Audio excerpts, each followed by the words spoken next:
Aujourd'hui, pas de blague, je vous invite à taguer une personne qui, pour vous, ne vieillit pas, donc est forcément un vampire. Marcus, c'est pour toi. Aujourd'hui, on vous parle de Vampire Village, un petit jeu de draft de 2 à 5 joueurs pour une durée de partie d'approximativement 30 minutes. Enfin, première phase, on va chacun devoir drafter les tuiles village. Chaque tuile village, on va avoir des spécificités, mais on va voir ça après. Et deuxième phase, on va drafter des monstres qui vont être définis par couleur.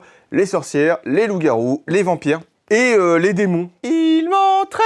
Alors, une tuile du coup village va être représentée, hop, comme ceci. On va avoir des héros avec des valeurs spéciales et du coup les boucliers qui représentent des valeurs de défense par rapport au type de la créature. Les créatures vont avoir des valeurs de type de force par rapport à la couleur et les démons vont avoir des capacités spéciales. Du coup, comme c'est un bon jeu de tuiles cartes, on va avoir des triggers, donc des effets une fois révélés ou des effets une fois joués. Les valeurs de défense vont être prises en compte par colonne. Quand le démon arrive en jeu, on va hop réaliser un des deux triggers. Soit vous allez devoir tuer un héros ou alors vous allez devoir retirer un petit villageois de sa tuile.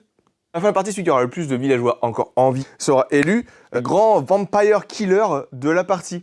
Ce jeu est fait pour toi si tu cherches un jeu de draft plutôt malin, parce qu'on va devoir en général drafter les cartes les plus fortes pour notre propre jeu, mais là le problème c'est qu'on va devoir drafter les cartes les plus nulles pour essayer de pallier aux attaques des défenseurs.